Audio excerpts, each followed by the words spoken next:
우리 오늘 출애굽기 우리 1장에 있는 말씀부터 함께 살피려고 합니다.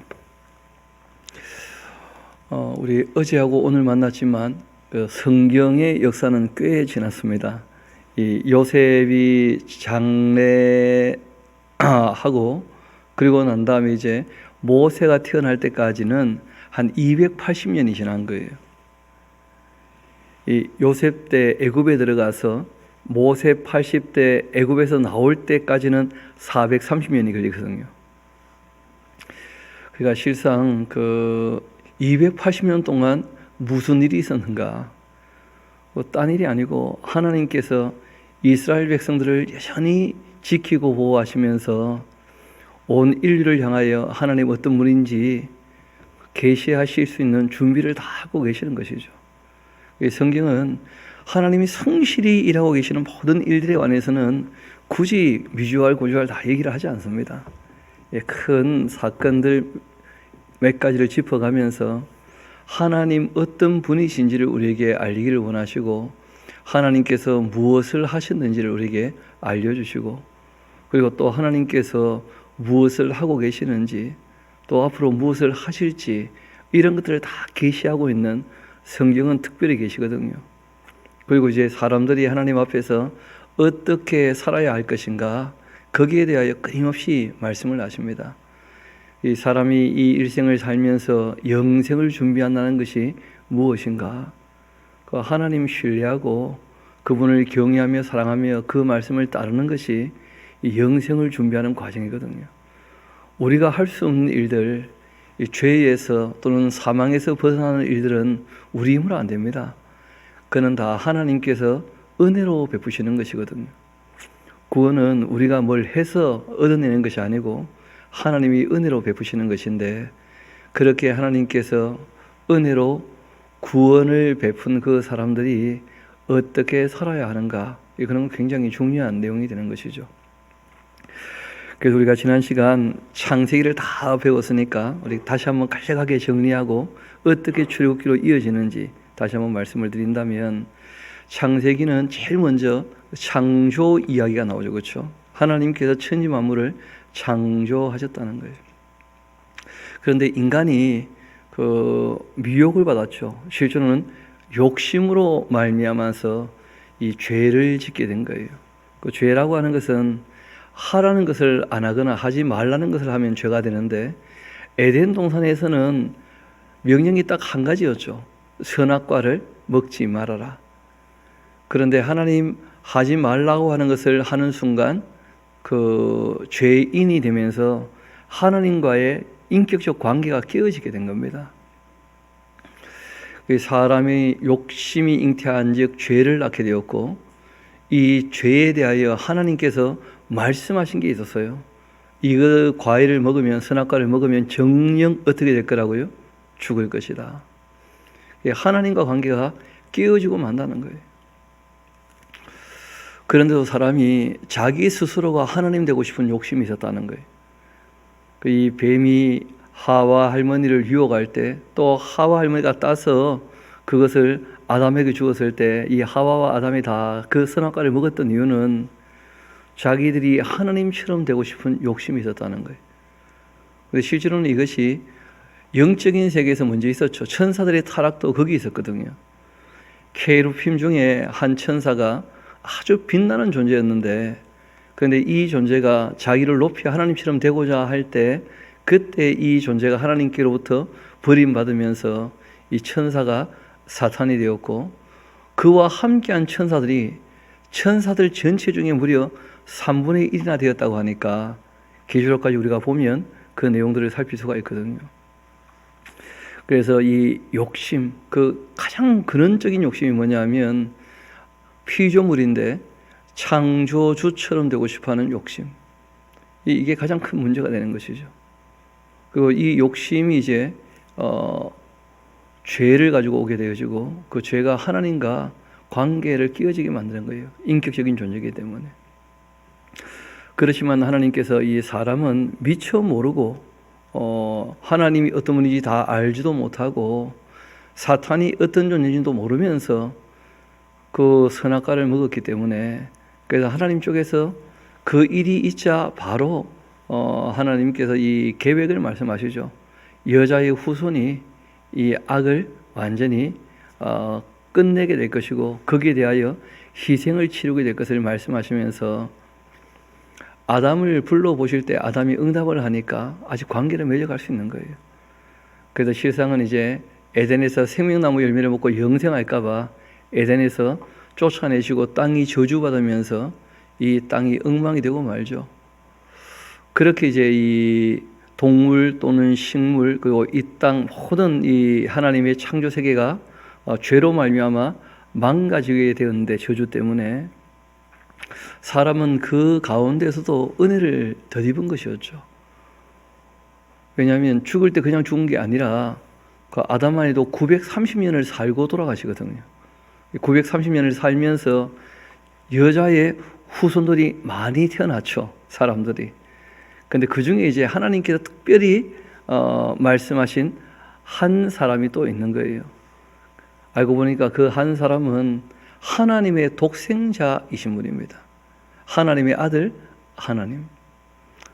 그리고 그 아들을 보내서 인간의 죄 문제를 하나님 쪽에서 해결하기로 하신 거예요. 처음부터. 사망의 문제도 이분이 해결하기로 하신 것이거든요. 창세기 처음부터.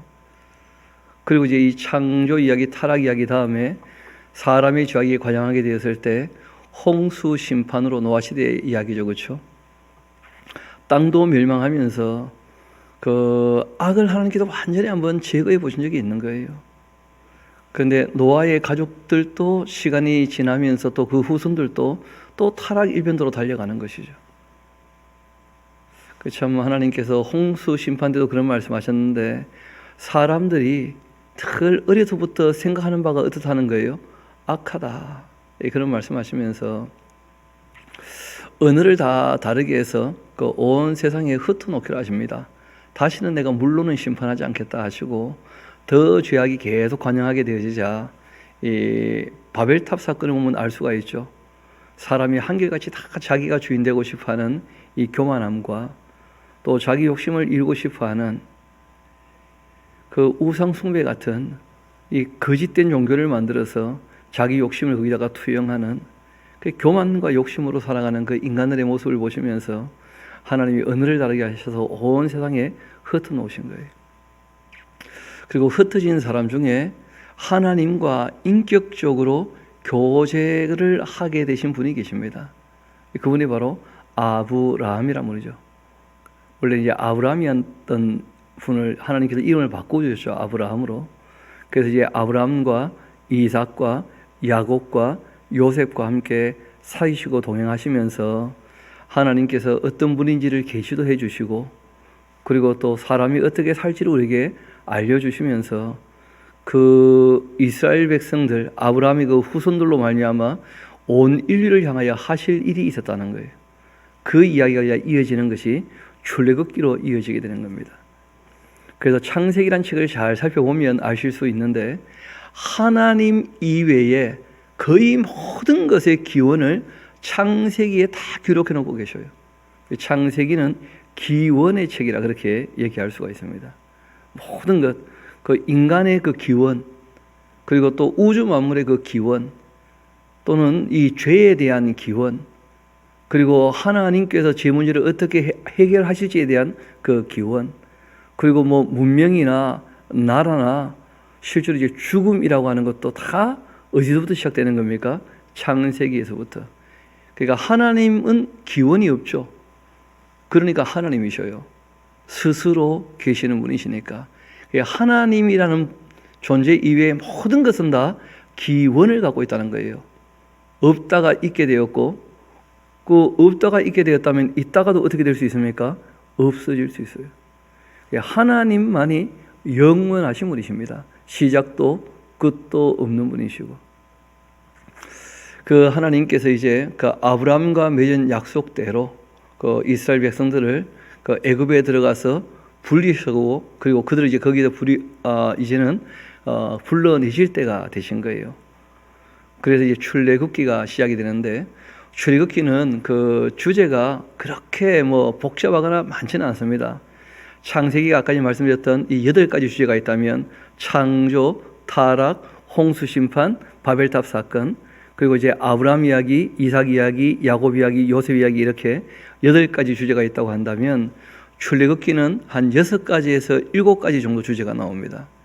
제일 먼저는 뭐가 나오느냐 하면 하나님께서 하나님의 일을 할 때 필요한 사람이 있다는 거예요. 하나님 스스로 하시는 일들이야 다 이루어지지 않겠습니까? 하나님께서 천사를 통해 하실 일들도 다 이루어집니다. 그런데 하나님께서 사람을 통해 하시는 일은 사람이 준비가 되어야 일을 하신다는 거예요. 하나님의 뜻을 아는 사람이 있어야 하지만 하나님께서 일을 할 수가 있으신 거예요. 그래서 하나님께서 준비하시는데 다 준비가 되어 있고 모세라는 인물이 준비가 돼야 돼요. 또 바로라는 인물도 준비가 돼야 됩니다.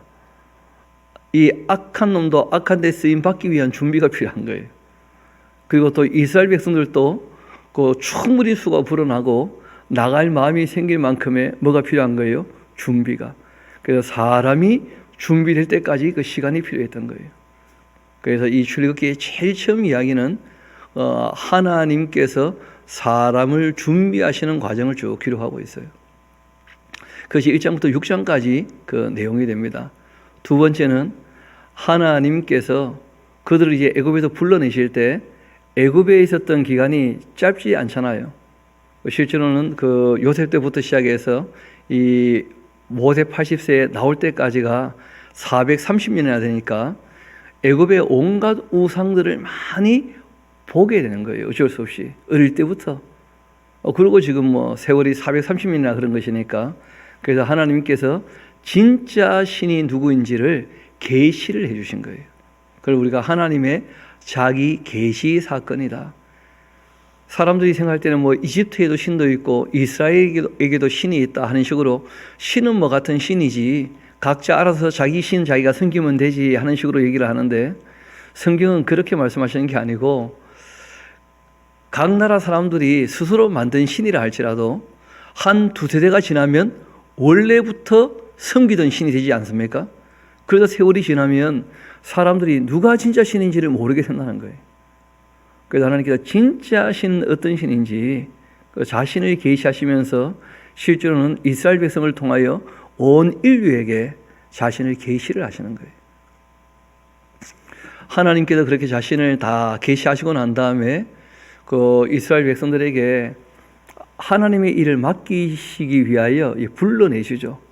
그래서 애굽에서 불러내시는 그 사건이 있습니다. 실제로 준비는 시간이 굉장히 많이 걸려요. 그 준비가 오래 걸렸지만 준비가 되고 나오는 것은 하룻밤 사건입니다. 바로 그 사건이 유월절이에요. 애굽 탈출한 사건. 준비만 되면 나오는 것은 삽시간에 이루어지는 겁니다. 문제는 준비되는 데 시간이 오래 걸리는 거예요. 그 예전에 그 누가 하신 말씀을 듣고 참 그럴 수 있겠다 하고 생각했던 것 중에 하나가 뭐냐면 올림픽 때 100m 달리기를 하잖아요. 그렇죠? 그 100m 달리기는 몇 초면 끝납니까? 빨리 뛰시는 분들은 10초면 끝나지 않습니까? 그런데 그 올림픽에 100m 달리기 선수로 나가기 위하여 준비하는 기간은 올림픽이 4년마다 한 번씩 열리니까 그 10초를 위해서 4년을 준비를 하는 거예요. 실제로는 뭐 4년만 준비하겠습니까? 그 4년 준비하기 위하여 또 인정받기 위해서 어떻게 보면 자기의 삶을 다 거는 사람들이 있지 않습니까? 그러니까 실제로 이루어지는 이 일은 10초 만에 이루어지는 것처럼 보여도 그 준비하는 기간이 오래 걸린다는 거예요. 그래서 하나님께서 사람을 준비하시고 그리고 이제 자신을 계시하시고 난 다음에 모든 것이 다 준비가 끝나자 6월절 날 그 하룻밤 사건이죠. 그렇죠? 애굽에서 그들을 불러내셨다는 거예요. 그 애굽에서 그들을 불러내시고 난 다음에 이들을 어디로 데리고 가느냐면 시내 산으로 이끌고 갑니다. 그래서 시내 산에서 하나님께서 뭘 하시고자 하시느냐면 온 인류를 위하여서 이스라엘 백성과 약속을 맺는 거예요. 그들이 이제 애굽에 있으면서 하나님께서 10번이나 넘게 그 애굽을 치시고 이스라엘 백성들을 보호하시고, 그리고 또 유월절날 그들을 불러내시고, 또 그 시내산 이르기까지 한 50일 걸렸거든요. 그동안에 그 바위를 쪼개서 물을 내시고, 또 만나를 내려 먹이시고, 그리고 또 메추라기를 먹이시면서 거기까지 이끌고 오신 것이거든요. 그렇게 하나님의 능력을 봤다고 한다면 이제 너희가 내가 누군지를 알았으니까 내 말을 잘 듣고 내 말을 지키라는 거예요. 그렇게 해서 하나님의 소유가 되어지고 하나님 제사장 나라의 역할을 감당하면서 거룩한 백성으로 살기를 원한다 하고 하나님께서 말씀하실 때 그 이스라엘 백성들이 시내산에서 그렇게 하겠다고 언약을 맺은 거예요. 그래서 이스라엘 나라의 이야기를 우리가 바르게 알고 이 이스라엘 나라를 통하여서 계시하시는 하나님이 어떤 분인지를 바르게 알려면 이 출애굽기 19장 5절 6절에 나오는 시내산 언약을 꼭 이해해야 됩니다. 시내산 언약을 알지 못하면 구약 내용을 알기는 너무 어려운 책이 되고 말아요. 이 시내산 언약을 맺게 되는 거예요. 그래서 이 언약을 맺었기 때문에 그 이스라엘 백성들 뭐라고 얘기합니까? 약속의 민족이다. 하나님과 약속을 맺은 사람들이다. 약속을 맺었기 때문에 이스라엘 나라 역사가 약속을 지키지 않을 때 뭐가 임하겠습니까? 저주가 임하는 거예요. 약속을 지키면 그 사명을 감당할 수 있도록 하나님께서 뭘 주시는 거예요? 복을 내려 주시는 거예요. 복 주시는 것 자체도 목적이 아니거든요. 이 땅에서 하나님이 주시는 복을 누리면서 뭐 하기를 원하시는 거예요? 사명을 감당하기를 원하시는 거예요. 그래서 시내산에서 언약을 맺게 됩니다. 이 언약을 맺을 때 하나님께서 이 언약을 잊지 않게 하시려고 이 언약을 딱 압축해 가지고 아주 간결하게, 단순하다고 할 수 있죠, 그렇죠? 이야기를 너무 너저분하게 하면 기억나지 않을 거니까 하나님께서 이 율법 전체를 아주 간결하게 딱 정리를 한 것이 뭐냐면 그게 바로 십계명이라는 거예요. 십계명. 십계명을 좀 확장하면 이게 레위기가 되는 것이고, 레위기를 펼쳐놓게 되어지면 구약 전체가 되는 거예요. 이걸 딱 압축하면 다시 레위기가 되는 것이고, 이걸 더 압축하면 십계명이 되는 것이고, 이걸 더 압축하게 되면 하나님을 사랑하는 것, 사람을 사랑하는 것, 이게 이제 이 땅에서 사람이 살아가는 가장 기본적인 방법과 내용이 되는 것이죠. 사는 이유가 되는 것이고, 그렇게 시내산에서 언약을 맺고 하나님께서 십계명을 주셨다는 거예요. 그리고 이제 하나님께서 요구하신 것이 한 가지 있었습니다. 그게 뭐냐면 성막을 만들라. 왜냐하면 이스라엘 백성들이 하나님 무소부지하시지만 아직 신앙이 너무 어리거든요. 그러니까 하나님 법궤를 모시는 그 텐트 하나를 그들 모든 진영 가운데 딱 두면 하나님이 자신들과 함께 있다는 것을 늘 인식하지 않겠습니까? 하나님이 너희와 함께한다. 그걸 확실하게 이제 그들에게 가르치시려고 성막을 만들게 하신 거예요. 그러니까 출애굽기는 뭐 주제가 그렇게 복잡하지 않죠. 하나님께서 준비하시는 이야기, 그리고 하나님께서 자신을 계시하시는 이야기, 유월절날 하나님께서 이스라엘 백성들을 건져내신 이야기, 그리고 하나님께서 시내산에서 이스라엘 백성과 언약을 맺으신 이야기, 그리고 그 언약의 내용을 십계명을 통하여 계시하신 것과, 그리고 성막을 만들라고 하셨던, 그리고 그 말씀대로 성막이 만들어진 그 이야기를 쭉 하고 있는 거예요. 그리고 우리가 뭐 한 가지를 더 얘기를 하고자 한다면, 성막을 만들도록 또 이 십계명에 대하여 하나님께서 충분히 이해하도록 레위기를 주시는 그 기간이 한 40일쯤 됐거든요. 모세를 시내산에 불러 올리셔가지고 40일 동안 말씀하시는 중에 이미 이스라엘 백성들이 타락을 해요. 근데 그 타락이 참 겁나는 것이 금송아지를 만들었다는데, 그 금송아지 이름을 붙이기를 애굽에서 자기들을 인도한 신이라, 누구십니까? 여호와 하나님이죠. 그러니까 이름은 여호와 하나님이라 갖다 붙여놓고는 여전히 자기 욕심을 위하여 뭘 만든 거예요? 우상을. 그래서 숨기는 사건이 하나가 그 가운데 끼어 들어가 있어요. 그러니까 6가지 또는 7가지의 중요한 주제들이 나오는 것이죠. 오늘 그 중에 하나님께서 사람을 준비하는 그 과정들을 우리가 쭉 내려볼 텐데, 그 내용은 그렇게 어렵지 않습니다.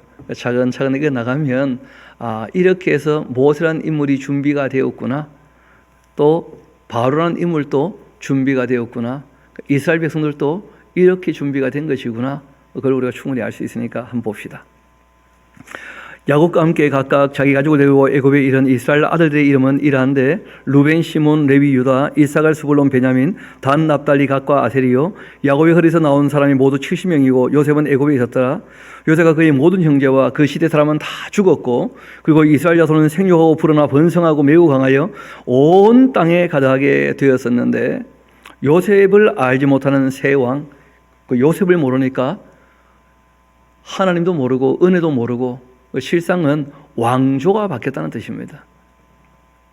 요셉을 알지 못하는 세 왕이 일어나 애굽을 다스렸고, 그가 그 백성에게 이르되, 이 백성이 이스라엘 자손이 우려가 많고 강하도다. 자, 우리가 그들에게 대하여 지혜롭게 하자. 두렵건대 그들이 더 많게 되면 전쟁이 일어날 때 우리 대적과 합하여 우리와 싸우고 이 땅에서 나갈까 하노라 하고는 감독들을 그들 위에 세우고 그들에게 무거운 짐을 집어서 괴롭게 하여서 그들에게 바로를 위하여 이 국고성 비돈과 람셋을 건축하게 했는데, 그러나 학대를 받을수록 더욱 이스라엘 백성은 번성하게 되었다는 거예요. 그리고 퍼져나가게 되는데, 애굽 사람이 이스라엘 자손으로 말미암아 근심하게 됩니다. 너무 많이 불어나게 되니까. 이스라엘 자손에게 이를 엄하게 시켜서 어려운 노동으로 그들의 생활을 괴롭게 했는데, 곧 흙이기와 벽돌 굽기와 농사와 여러 가지 일인데 그 시키는 일이 모두 엄했어요. 그러니까 이 악한 바로는 이스라엘 백성들에게 일을 아주 혹독하게 시키면 피곤해서 그냥 애를 못 놓고 다 널브러져 잘 줄 알았는데, 하나님은 지금 계획이 드시죠. 그 아브라함과 이삭과 야곱에게 맺은 약속이 있잖아요. 너희 자손이 어떻게 될 거라고요? 그 하늘의 별처럼 해변의 멸알처럼 많아져서 이 땅을 차지하게 될 거라고. 그러니까 하나님께서 애기들 다 갖게 하시니까 아주 번성하게 되었다는 거예요. 그 땅에서. 이어봅시다. 애굽 왕이 이 히브리 산파 시프라와 또 시프라라는 사람과 부하라는 사람에게 이런 말을 합니다. 이르되, 너희는 히브리 여인을 위하여 해산을 도울 때 그 자리를 살펴 아들이거든 그를 죽이고 딸이거든 살펴라. 아니, 그 산파한테 이런 부탁을 하면 어떡합니까? 아기를 죽여버리라고? 이런 거 보면 참 이 바로 왕이 악한 사람이 확실하죠. 남자는 다 죽이라는 거예요. 그냥 위협이 되니까. 그러나 산파들이 하나님을 두려워하여서 애굽 왕의 명령을 어기고 남자아이는 살린지라 애굽 왕이 산파를 불러 그들에게 물어봅니다. 너희가 어찌 이같이 남자아기를 살렸냐? 산파가 바로 이렇게 대답하죠. 히브리 여인은 애굽 여인과 같지 않고 건장하여서 산파가 그들에게 이르기 전에 해산하였더이다 하면서, 그 산파가 생명을 살리려고 둘러댄 거예요. 그렇게 했더니 오히려 하나님께서 그 산파들에게 은혜를 베푸십니다. 하나님의 일에 동력하고 있으니까요. 생명을 소중히 여기니까 그 백성은 번성하고 매우 강해졌습니다. 그 산파들은 하나님을 경외했기 때문에 생명을 소중히 여겼죠. 하나님께서 그들의 그 집안을 흥왕케 하셨습니다. 그러므로 바로가 그 모든 백성에게 명령합니다. 이르되, 아들이 태어나면 너희는 그를 나일강에 던지고 딸이거든 살려두라. 그렇게 했다는 거예요. 그거 하나 적어놓으세요. 네 같으면 그렇게 하겠나 그래. 누가 자기 자녀를 그렇게 왕이 죽이라고 한다고 강에 갖다 버리겠습니까? 그거는 정상적인 사람이라면 아무도 함부로 할 수 없는 그런 일이에요. 아니나 다를까 레위 가족 중 한 사람이 가서 레위 여자에게 장가들었는데 그 여자가 임신하여 아들을 낳았습니다. 그가 잘생긴 것 보고 3달 동안 그를 숨겼다는 거예요. 애가 잘생기면 얼마나 잘생기겠습니까? 태어난 지 얼마도 안 됐는데. 그런데 더 숨길 수 없게 되었어요. 그를 위하여 갈대 상자를 가져다가 역청나무 진을 치라고 아기를 거기 담아 나일강가에 갈대 사이에다가 갖다 두었습니다. 그러니까 이 흘러 떠내려 보내지 못하는 거예요. 우리가 잘 아시는 것처럼 모세가 태어나기 3년 전에 이미 또 누가 태어나죠? 모세의 형 아론이 태어나잖아요. 그러니까 모세만 건짐을 받은 게 아니에요. 알고 보면 많은 사람들이 자기 아이를 함부로 버릴 수 없죠. 그러니까 아론이나 아론 또래 되는 사람들도 그렇게 시프라와 부하에게 한 거 보면 이미 꽤 아기를 죽이라고 한 일이 오래된 것 같은데, 그런데 이스라엘 백성들이 의외로 많이 숨겨 살렸던 모양입니다. 모세도 그 중에 이제 한 인물이 되는 것인데, 아내와 다를까 아기의 소리가 점점 커지니까 숨길 수가 없게 되어지니까, 그러니까 이제 이 아기를 나일강 갈대 사이에 갖다 둔 것이지 나일강에 떠내려 보낸 게 아닙니다. 어떤 미친 여자가 자기 애를 그렇게 강물에 떠내려 보내겠어요? 그게 아니고 공주가 늘 와서 목욕하는 그 나일 강변에 갈대밭이 있어요. 이 갈대밭에 있는 그 물은 거의 항상 깨끗합니다. 이 갈대가 정화하는 작용을 많이 하거든요. 그래서 거기다가 이제 이 아기 상자를 갖다 두게 되어지면 그 공주가 목욕하다가 아기 울음소리 듣고 모성애가 발동되어 가지고 아기를 좀 건져주지 않겠나, 그런 기대가 있었던 것이고, 그리고 이제 엄마는 나서지 못하죠. 그 아기를 숨겨놨었으니까. 그래서 그 누이 미리암이 거기서 이제 지켜보고 있는 거예요. 아이에게 무슨 일이 일어나게 되는지. 이어봅시다. 3절 다시 보겠습니다. 더 숨길 수 없기 때문에 그를 위하여 갈대 상자를 가져다가 역청과 나무진을 칠하고 아기를 거기다 아마 나일강과 갈대 사이에 두고 그 누이가 어떻게 되는지를 알려고 멀리 서 있었는데, 바로의 딸이 목욕하러 나일강으로 내려오고 시녀들은 나일강가를 거닐 때 그 갈대 사이 상자를 보고 시녀를 보내어 가져다가 열어보고는 그 아기를 보니 아기가 우는지라 그가 그를 불쌍히 여기며 말합니다. 이는 히브리 사람의 아이가 아니냐. 그 누이가 바로의 딸에게 이르되 내가 가서 당신을 위하여 히브리 여인 중에서 유모를 불러다가 이 아기에게 젖어먹이게 하리이까. 미리암이 참 이런 거 보면 지혜가 있죠, 그렇죠? 기발하게 뭐 처녀가 저지 안 나니까 유모를 소개 안 나면서 모세의 엄마를 소개하죠, 미리암이. 바로의 딸이 그에게 이르되 가라 하며 그 소녀가 가서 그 아기의 어머니를 불러옵니다. 바로의 딸이 그에게 이르되 이 아기를 데려다가 나를 위하여 젖어 먹이라. 내가 그 삭슬 주리라. 여인이 아기를 데려다가 젖어 먹이더니 그 아이가 자라매 바로의 딸에게로 데려가니 그가 그 이름을 그가 그의 아들이 되니라. 그가 그 이름을 모세라 했는데 이는 내가 그를 물에서 건져내었다. 모세란 이름의 뜻이죠, 그렇죠? 건져내었다. 모세가 장성했습니다. 여러분 40년이 훌쩍 지났어요.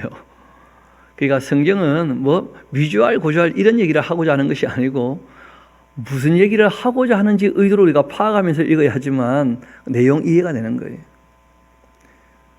40년이 훌쩍 지났죠. 그러니까 모세는 어릴 때 엄마에게 배웠던 것이 자기의 정체성이 되어 있습니다. 40살이 되었지만 공주의 아들로 생각하기보다는 그 히브리 민족 이스라엘 백성으로 자신을 인식을 하는 거예요.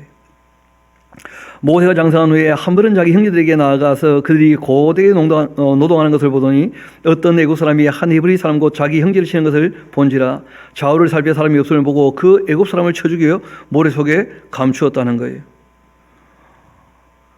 이튿날 다시 나가보니까 두 히브리 사람이 또 싸웁니다. 그 잘못한 사람에게 물어보죠. 너가 어찌하여 동포를 치냐? 그렇게 했더니 그가 이르되 누가 너를 우리를 다스리는 자와 재판관으로 삼았냐? 너가 애굽 사람을 죽인 것처럼 나도 죽이려느냐?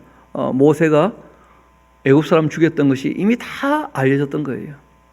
모세가 두려워해서 말합니다. 야, 일이 탄로되었다. 바로가 이를 듣고는 모세를 죽이고자 하고 찾는지라. 모세가 바로의 낯을 피하여 미디안 땅에 머물며 하루는 우물 곁에 앉았습니다.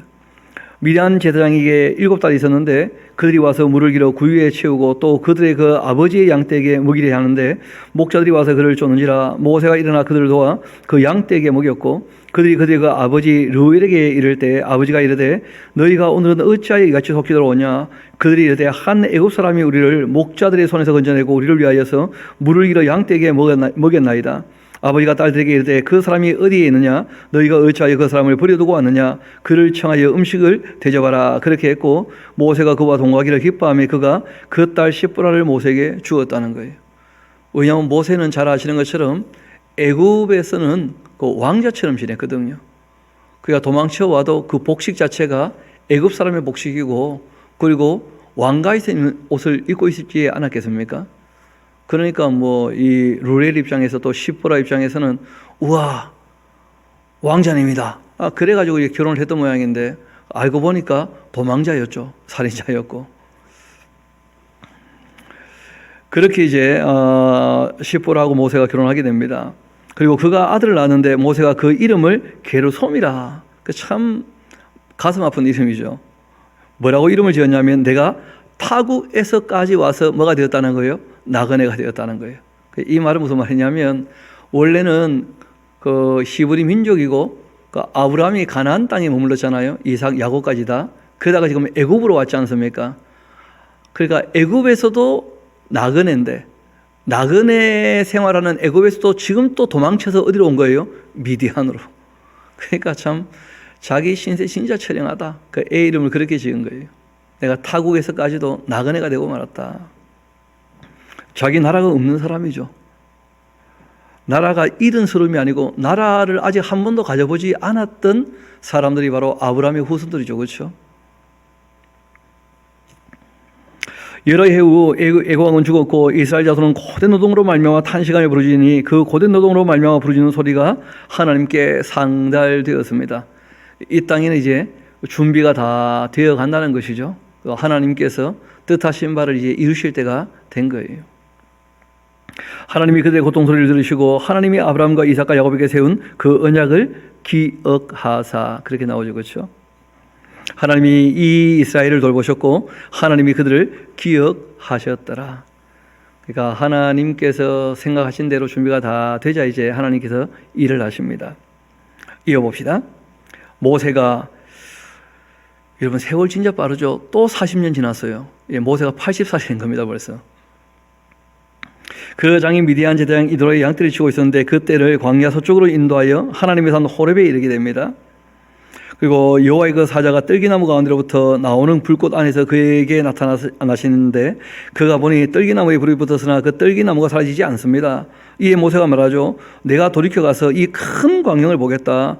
아니 떨기나무가 어찌하여 타지 아니하는고 했다는 거예요. 이 떨기나무라 그렇게 되어 있는 그 나무, 번역이 참 쉽지 않아서 그런 것인데, 나무는 그 개나리나 아니면 뭐 이 철쭉처럼 관목이라는 게 있습니다. 그러니까 이 대가 여러 개가 나는 그 나무들이 있어요. 그런 나무들은 불 붙으면 좀 빨리 사그라들겠죠. 그렇죠? 참나무처럼 이렇게 둥치가 큰 나무는 천천히 타도 이런 관목 같은 것은 빨리 타거든요. 이 떨기나무라는 것이 그런 관목종의 특별히 줄기가 얇은 관목이에요. 그러니까 불 붙으면 확 하고 사그라들 텐데 계속 불이 붙어 있으니까 너무 신기한 거 아니겠어요? 그래서 이제 모세가 자기가 여태까지 못 봤던 광경이니까 무슨 일이지 하고 같이 가까이 가본 거예요. 그 호기심에. 그 가봤는데 3절 봅시다. 이에 모세가 이르되 내가 돌이켜 가서 이 큰 광경을 보겠다. 떨기나무가 어찌하여 타지 아니하는고 했더니 그때 여호와께서 그가 보려고 돌이켜 오는 것을 보시지라 하나님이 떨기나무 가운데에서 그를 불러 이르시되 모세야 모세야 그렇게 하시며 그가 이르되 내가 여기 있나이다. 하나님이 이르시되 이리로 가까이 오지 말아라. 너가 서 있는 곳은 거룩한 땅이니 내 발에서 신을 벗어라. 이 발에서 신을 벗는다 하는 것은 두 가지 의미가 있습니다. 하나는 그 신을 벗으면 거기는 사막 지역이잖아요. 자기 마음대로 다닐 수 있습니까? 없습니까? 신이 없으면 못 다니죠. 그러니까 주인 말을 따라서 행동하는 종이 되겠다 하는 그런 의미가 있고, 또 한 가지는 존경의 의미예요. 존경의 의미. 그러니까 신 벗는 사람은 종인 것이죠. 그리고 신을 벗으라 하시는 분은 주인이시니까. 그래서 존경의 의미가 있습니다. 그러니까 하나님께서 너의 발에 신을 벗어라. 너 이제 나의 종 노릇을 좀 해야 되겠다. 그런 것입니다. 또 한 말씀 하십니다. 내가 그렇게 말하는 이유가 있다는 거예요.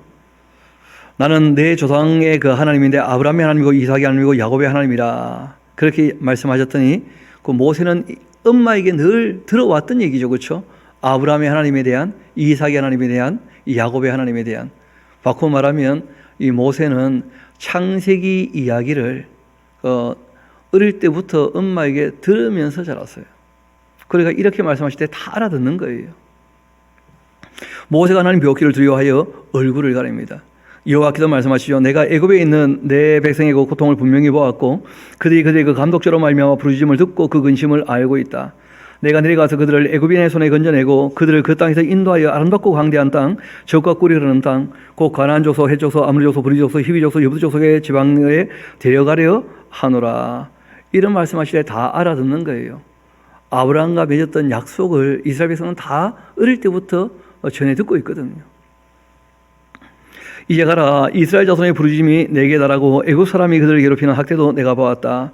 이제 내가 너를 바로에게 보내어 너에게 내 백성 이스라엘 자손을 애굽에서 인도하여 내게 하겠다. 너가 내 종로로 좀 해야 되겠다. 그렇게 했어요. 이제 내가 너를 바로에게 보내어 너에게 내 백성 이스라엘 자손을 애굽에서 인도하여 내게 할 것이다. 모세가 하나님께 아뢰입니다. 내가 누구에게 바로에게 가며 이스라엘 자손을 애굽에서 인도하여 내리까? 하나님이 말씀하시죠. 내가 반드시 너와 함께 있을 것이다. 내가 그 백성을 애굽에서 인도하여 낸 후 너희가 이 산에서 하나님을 섬기리니 이것이 내가 너를 보낸 증거가 될 것이다. 그러니까 일은 내가 하지만 누군가가 내가 말한 대로 순종해줘야 이루어진다는 거예요. 하나님께서 누구를 통해 일하시는 거예요? 사람을 통해서. 일은 실제로 하나님이 하셔요.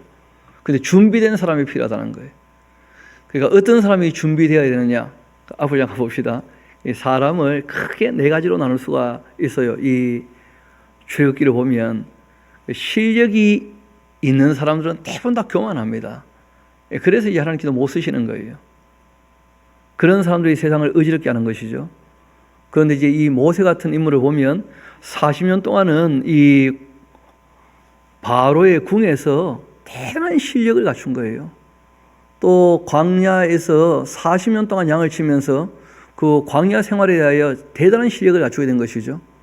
그러니까 말 그대로 이분은 이론도 명확한 실력을 갖고 있고 실천적으로도 충분히 광야를 다 파악하는 그 실력을 갖춘 사람이에요. 그 실력을 갖추고 옛날에는 자기가 어떻게 해보겠다고 자기 힘을 썼던 사람인데 이제는 아주 겸손한 사람이 되었죠.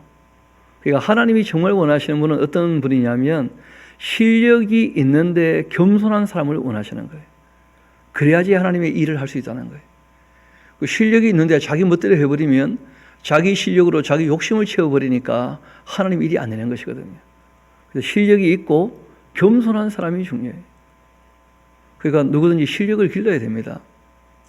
실력이 없으면 아무 일도 못하는 것이죠.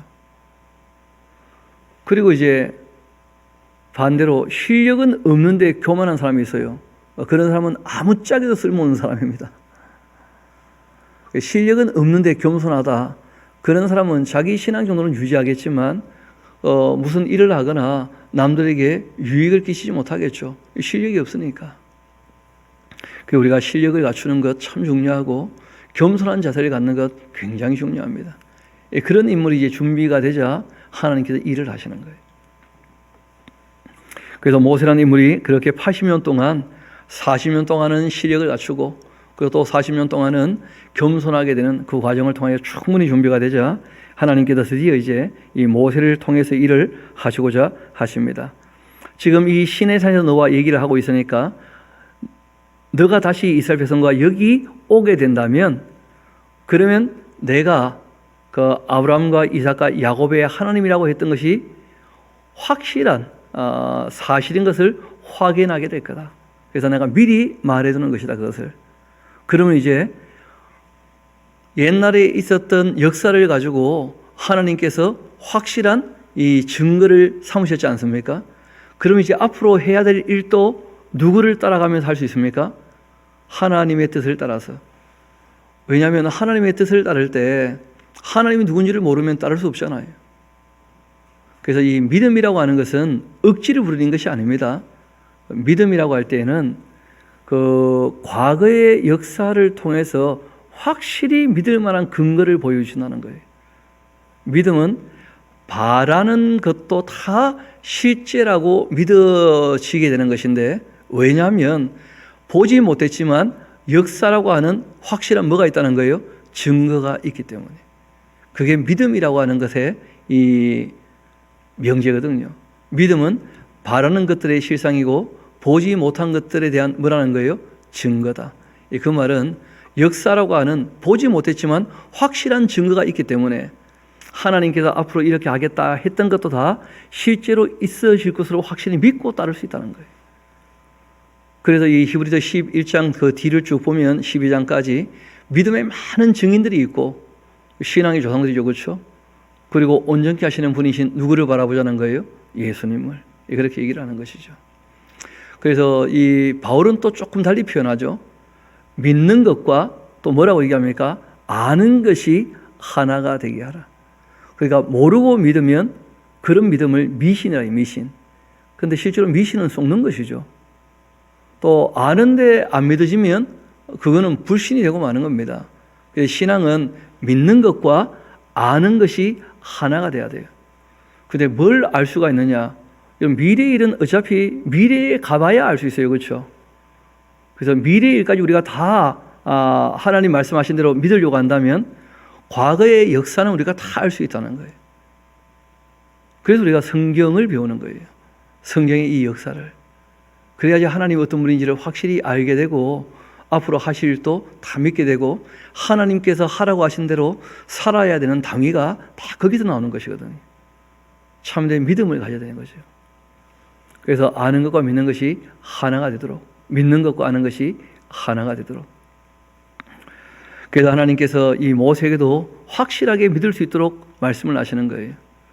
내가 여기로 너희 백성들을 다 이끌고 시내 산에 오게 된다면, 이 호렙산에 오게 된다면 그러면 내가 진짜 하나님이라는 걸 너가 인정하지 않겠냐. 그러면 그 다음 얘기를 또 다시 그때 하자. 그래서 시내산 언약이 그때 맺어지는 것이거든요. 이어봅시다. 다시 12절 봅시다. 하나님께서 이르시되 내가 반드시 너와 함께 있으리라. 너가 그 백성을 애굽에서 인도하여 낸 후 너희가 이 산에서 하나님을 섬기라. 이것이 내가 너를 보낸 증거다. 모세가 하나님께 아뢰입니다. 내가 이스라엘 자손에게 가서 이르기를 너희의 조상의 하나님이 나를 너희에게 보내셨다 하면 그들이 내게 묻기를 그 이름이 뭐냐 이렇게 또 물어보지 않겠습니까? 내가 무엇이라고 그들에게 말하리까? 하나님 모세에게 말씀하십니다. 아주 중요한 계시죠. 나는 스스로 있는 자니라. 아흐예 아쉘 아흐예. 나는 곧 나로 말미암아 있는 존재다. 존재의 근원을 스스로 갖고 계시는 분 하나님이시죠. 우리는 존재의 근원을 스스로 갖고 있지 않죠. 세상 모든 것은 다 누구로 말미암아 있는 거예요. 하나님께서 그렇게 말씀하시자 또 이르시되 너는 이스라엘 자손에게 이같이 말해라. 스스로 있는 자가 나를 너희에게 보내셨다 하라. 그때 하나님이 또 모세에게 말씀하십니다. 너는 이스라엘 자손에게 이같이 이르기를 너희 조상의 하나님 여호와 곧 아브라함의 하나님 이삭의 하나님 야곱의 하나님께서 나를 너희에게 보내셨다 하라. 이는 나의 영원한 이름이고 대대로 기억할 나의 칭호가 된다. 하나님을 우리가 생각할 때 하나님은 일종의 호칭이잖아요. 그렇죠? 그분의 그 이름의 뜻을 늘 기억하라는 거예요. 한 분이다. 이게 중요한 게 아니고 스스로 계시는 분이시다. 이게 중요한 거예요. 여러분 하나는 다 뭐 하나죠. 여러분 세상에 김승국도 하나밖에 없잖아요. 자기도 하나밖에 없잖아요. 다 하나밖에 없죠 뭐. 그래서 하나님의 이 꼭 기억할 기념 칭호가 있다는 거예요. 여호와 스스로 계시는 분이시다.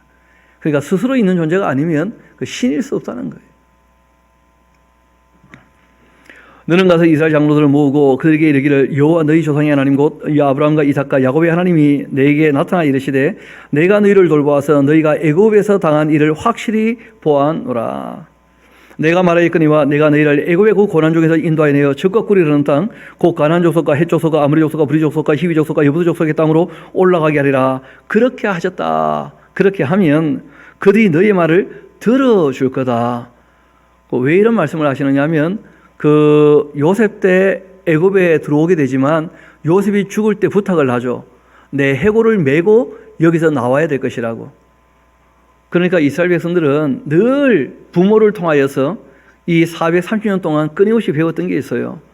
아브라함과 이삭과 야곱에게 하나님께서 동일하게 약속하신 내용이 있습니다. 가나안 땅을 어떻게 할 거라고요? 너희 후손들에게 내가 주겠다. 그러니까 아브라함의 하나님, 이삭의 하나님, 야곱의 하나님을 믿는다면 당연히 애굽에서 나와서 어디를 차지하게 됩니까? 가나안 땅을. 왜냐하면 이제 가나안 땅도 준비가 되었죠. 죄악이 관영하게 되어지고 개선의 여지가 없어요. 그래서 하나님께서 그 악을 다 제거하시면서 그 땅을 이스라엘 백성에게 사명을 감당하라고 맡기실 거라는 거예요. 이렇게 저렇게 다 지금 준비가 다 되고 있으니까 모세에게 부탁을 하신 겁니다. 하나님은 그들이 너가 말하면 다 들어줄 거다 하고 말씀하셨는데, 너는 그들의 그 장로들과 함께 애굽 왕이 이르기를 히브리 사람의 하나님 여호와께도 우리에게 임하셨은즉 우리가 우리 하나님 여호와께 제사를 드리려 하오니 사흘 기중 광야로 가도록 허락하소서. 그렇게 해봐라. 내가 하노니 강한 손으로 치기 전 이 애굽 왕이 너희가 가도록 허락지 않을 거야. 순순히 보내지 않을 거다. 내가 내 손을 들어서 애굽 중에 여러 가지 이적으로 그 나라를 친 후에야 그를 너희에게 보낼 것이다. 미리 다 말씀하셨어요. 모세에게 오해 없게 하려고. 내가 이 애굽 사람으로 그 백성에게 은혜를 입히게 할지라 너희가 나아갈 때 빈손 나가지 않을 것이다. 이미 다들 일을 말씀을 하셨기 때문에 의심의 여지가 없는 거죠. 그런 일들이 벌어졌을 때. 여인들은 모두 그 이웃 사람과 및 자기 집에서 거류하는 여인에게 은폐물과 금폐물과 의복을 구하여 너희의 자녀를 꾸미라. 너희는 애굽 사람의 물품을 취하게 될 것이다. 그런데 모세의 대답이 이르되 그러나 그들이 나를 믿지 아니하며 내 말을 듣지 않고 이르기를 여호와께서 내게 나타나지 아니하셨다. 그렇게 할 것 같은데요. 그러니까 모세도 지금 하나님 잘 믿습니까? 아직도 의심이 많습니까? 그 의심이 많죠. 지금 하나님을 처음 만났거든요, 모세가. 그러니까 하나님께서 이제 자신을 불러서 일을 시킨다고 할 때, 하나님 말씀은 그러신데 진짜 그렇게 안 되면 어떡합니까? 그런 게 참 그 사람들의 마음이에요. 성경에 보면 하나님께서 이렇게 하면 내가 너에게 복 주겠다 하는 말씀, 그게 믿어졌다면 말씀대로 살았겠죠. 근데 그렇게 살았는데 그렇게 안 되면 나만 손해잖아요. 그런 마음들이 있으니까. 그러니까 뭐가 잘 안 되는 거예요, 보면. 그냥 누구나 다 그래요. 모세도 솔직히 그랬다는 거예요. 처음 시작할 때는. 하나님께서 그런 사람을 다 아시죠. 그래서 하나님께서 또 말씀하십니다. 거기 이르시되 내 손에 있는 것이 뭐냐? 그가 이르되 지팡이입니다. 내가 믿을 수 있도록 내가 좀 몇 가지 보여주면 하신 거죠. 여호와께서 이르시되 그것을 땅에 던져봐라 하시며 그 땅에 던지니 뱀이 되었습니다. 모세가 뱀 앞에서 피하니까 여호와께서 모세에게 말씀하시죠. 내 손을 내밀어 그 고기를 잡아봐라. 그가 손을 내밀어서 그것을 잡으니까 그 손에서 지팡이가 또 되었어요. 대단한 이 표적들이 있었던 것이죠. 이에 그들에게 또 그들의 그 조상의 하나님 곧 아브라함의 하나님, 이삭의 하나님, 야곱의 하나님 여호와가 너에게 나타난 줄을 믿게 하려고 내가 하는 것이다. 그렇게 하시고는 여호와께서 또 그에게 말씀하십니다. 내 손을 품에 한번 넣어봐라 하시면 그가 손에 품을 넣었더니 내어보니까 그 손에 나병이 생겼어요. 눈같이 하얗게 되었죠. 이제 내 손을 다시 품에 넣으라 하시며 그가 다시 손에 품을 넣었다가 내보니까 그 손이 본래 살로 돌아왔어요. 여호와께서 말씀하시죠. 만일 그들이 너를 믿지 아니하며 그 처음 표적 믿지 않는다 할지라도 나중 표적의 표적은 다 믿게 될 거다. 그들이 이 두 이적을 믿지 아니하며 내 말을 듣지 아니하거든 또 너는 나일 강물을 조금 떠다가 땅에 부어봐라. 너희가 또 나일 강물이 땅에서 피가 될 것이다. 모세가 여호와께 아뢰입니다. 오주여, 나는 본래 말을 잘하지 못하는 사람인데요. 주께서 주의 종에게 명령하신 너희도 역시 그러니 나는 입이 뻣뻣하고 혀가 둔한 자입니다. 참 말 안 듣죠, 그렇죠? 적어놓으세요. 모세가 80이시다, 80. 나이가 80이니까 어떻게 그런 걸 순순히 다 듣고 따르겠어요, 아직까지. 잘 안 됩니다. 그때 하나님께서 한 말씀 하십니다. 이르시되 누가 사람의 입을 지었냐? 누가 말 못하는 자나 못 듣는 자나 눈 밝은 자나 맹인이 되게 했냐? 나 여호와 아니냐? 그러니까 이제 가라. 말 못한다 그런 말 하지 마라. 내가 도우면 능히 할 수 있지 않겠냐? 그렇게 하신 거예요. 내가 너희와 함께 있어서 이 말을 가르칠 거다. 그런데 모세가 또 말하죠. 오 주여, 보낼 만한 자를 보내소서. 이런 모세가 참 해도 너무하죠, 그렇죠? 모세가 처음부터 잘한 게 아니었다는 거예요. 모세도 성경이 우리와 똑같은 사람이에요. 그래서 이 모세에게 하나님의 일을 맡기실 때 충분히 준비가 된 사람이니까 하나님이 어떤 분인지만 알면 이제 일할 만하니까 하나님께서 모세에게 끊임없이 이제 말씀을 하시는데 말해도 안 되니까 14절 봅시다. 여호와께서 모세를 향하여 노하셨다는 거예요. 하나님도 마음이 상하시는 거죠. 아니 한두 분이면 몰라도 너무한 거 아니냐 그런 것인데 이르시되 레위의 사람 내 형 아론이 있지 아니하냐. 여러분 기억하셔야 될 것이 모세가 순순히 처음에 갔다면 아론이라는 사람이 나중에 금송아지 만드는 그런 일은 없을 수 있었다는 거예요. 그러니까 이 모세가 그 하나님 말씀에 참 바로 순종하지 않은 것이 참 안타까운 결과를 갖고 오게 되는 것이기도 한데, 그러나 또 하나님은 사람에게 억지를 부리지 않으십니다. 인격적으로 뭐 못하겠다고 한다면 내가 돕는 사람을 또 보내지, 그렇게 하시는 거예요. 이어봅시다. 내 형 아론이 있지 아니하냐? 그가 말 잘하는 거 내가 안다. 그가 너를 만나러 나오니 그가 너를 볼 때 그 마음이 아주 기쁨이 될 거다. 너는 그에게 말하고 그 입에 할 말을 주어라. 내가 너희 입과 그의 입에 함께 있어서 너희들이 행한 일을 가르칠 거다. 그가 너를 대신하여 백성에게 말할 것이니 그는 내 입이 대신할 것이고 너는 그에게 하느님같이 될 것이다. 너는 이 지팡이를 손에 잡고 이것으로 이적을 행할지니라. 지팡이가 중요합니까? 하나님의 약속이 중요합니까? 그러니까 이걸 또 오해해가지고 막 마른 막대기 가지고도 하나님께서 능히 일할 수 있다. 아닙니다. 하나님께서 준비된 사람이 있기 때문에 그 사람을 통하여 지금 일하시는 거예요. 그러니까 이 모세에게 이 지팡이를 보면 내가 너에게 말했던 거 꼭 기억하고 내가 너와 함께 한다는 것 알아라. 그래서 말씀하시는 거예요. 너는 이 지팡이를 손에 잡고 이것으로 이적을 행해라. 내가 하는 말이니까. 하나님께서 그렇게 하신 거죠. 모세가 그 장인 이드로에게 돌아가서 그에게 말합니다. 내가 애굽에 있는 내 형제들에게로 돌아가서 그들이 아직 살아있는지 알아보려고 합니다. 나로 가게 하소서. 이드로가 모세에게 평안히 가라 하고 여호와께서 미디안에서 이 모세에게 이르시되 애굽으로 돌아가라. 너의 목숨을 노리는 자가 다 죽었다. 이 모세가 그의 아내와 아들들을 나귀에 태우고 애굽으로 돌아가는데 모세가 하나님의 그 지팡이를 손에 잡았습니다. 소유가 누구의 것인가? 이게 중요한 거예요. 하나님의 그 지팡이. 여호와께서 모세에게 말씀하십니다. 너가 애굽으로 돌아가거든 내가 내 손에 준 이적을 바로 앞에서 다 행하라. 그러나 내가 그 마음에 완악하게 내가 할 거다. 순순히 풀어주지 않을 거라는 거죠. 그가 백성을 보내주지 아니하리니 너는 바로에게 이르기를 여호와의 말씀에 이스라엘은 내 아들 내 장자라. 내가 너에게 이르기를 내 아들을 보내주어서 나를 섬기게 하라. 그렇게 해도 너가 보내주기를 거절하니 내가 너의 아들 내 장자를 죽이리라. 그렇게 하셨다 하라. 처음부터 장자 재앙에 대하여 말씀해놓고 시작하신 거예요. 그러니까 애굽의 장자가 죽고 난 다음에야 어떻게 될 거라는 겁니까? 풀려날 거라는 거예요. 하나님께서 충분히 다 미리 말씀하시고 이제 일을 하시지 억지같이 일하시잖아요. 애매하게 하시지 않습니다. 하나님께서 일을 하실 때. 진리는 애매할 수 없어요. 확실해야지. 그 모세가 길 가다가 숙소에 있을 때 여호와께서 그를 만나서 그를 죽이려고 하십니다. 시브라가 돌칼을 가다가 그 아들의 그 포피를 베어서 그 발에 갖다 대고 이르되 당신은 참으로 내게 피난 편이다. 뭐 이런 것은 딴 게 아니고 시브라가 처음 결혼할 때는 이 모세가 왕자인 줄 알았는데 알고 보니까 아무것도 없는 사람이었잖아요. 그러니까 아기가 태어났는데 그 이스라엘 백성인데 할례도 못한 거예요. 그런데 이제 모세가 일을 시작하려고 하는데 레위 사람인데 심지어는 그런데 뭐 애들 또 할례를 못했으니까 자기 집안 단속부터 해야지 일을 할 거 아닙니까? 그러니까 이제 모세가 뭐 부인한테는 또 꼼짝 못했던 모양이에요. 그러니까 이제 하나님께서 모세를 막 죽이려고, 그거는 이제 모세를 죽이는 게 목적이 아니고 그 시프라가 그쯤 되어야 항복하는 여자니까 그 좀 독한 여자죠, 그렇죠? 그러니까 이제 이 여자가 그 돌칼을 가지고 자기 아들 양피를 베었다는데 애들 이미 다 장성한 애들 아니겠습니까? 그리고는 뭐 한마디 한 거죠. 내가 당신 때문에 내 아들 피를 봐야 되겠는가 하면서 당신 내게 피난 편이다. 그러니까 그 옆에다가 하나 적어놓으십시오. 시보라 좀 못됐다 좀 적어놓으세요. 그럼 우리가 또 이 민수기 12장 내용 좀 이해가 되겠죠, 그렇죠? 그 여자를 취한 것. 이어봅시다.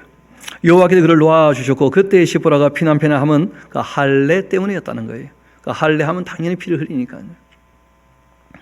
여호와께서 아론에게 이르시되 광야에 가서 모세를 맞으라 그렇게 하시며 그가 가서 하나님의 그 산에서 모세를 만나 그에게 입맞추었고 그리고 이 모세가 여호와께서 자기에게 분부하여 보내신 모든 말씀과 여호와께서 자기에게 명령하신 모든 이적을 아론에게 알리고 모세와 이 아론에 가서 이스라엘 자손의 모든 장로를 모으고는 아론이 여호와께서 모세에게 이르신 모든 말씀을 전하고 그 백성 앞에 그 이적을 행했는데 백성이 다 믿었다는 거예요. 여호와께서 이스라엘 자손을 찾으시고 그들이 그 고난을 살피셨다 함을 듣고는 머리 숙여 경배하였다. 그렇게 성경이 얘기합니다. 처음에 이렇게 이제 분위기 좋게 시작을 하는데 우리가 더 과정을 더 가봐야 되겠죠. 그래서 우리가 믿음이라고 하는 것은 관계의 시작일 뿐입니다. 믿음이 완성이 아니에요. 그러니까 우리가 오직 믿음 이런 식으로 얘기하는 것은 굉장히 부담이 되는 표현입니다. 믿음, 소망, 사랑 이 세 가지는 항상 있을 것인데 그 중에 제일은 사랑인 줄 믿습니다. 그래서 하나님을 신뢰하고 이제 하나님이 신뢰가 되어서 하나님과 함께 동행해 보면 소망을 품고 사귀어 보면 하나님의 사랑을 깨닫는 사람도 있고요. 하나님에 대하여 오해하는 사람도 있어요. 하나님을 택한 백성들은 하나님께서 택한 백성들은 시간이 지나면 지날수록 하나님의 사랑을 확실히 깨닫고 하나님께로 더 가까이 오게 될 것이고 그렇지 않은 사람들, 교만하고 욕심이 가득 찬 사람들은 하나님과 함께 동행하다가도 하나님을 떠나는 수가 얼마든지 있다는 거예요. 가짜니까. 그래서 저희도 여러분도 오늘 하루도 주님과 동행하면서 하나님의 사랑을 우리가 오늘 삶 가운데 우리의 삶의 모든 곳에서 경험할 수 있게 되기를 소망합니다.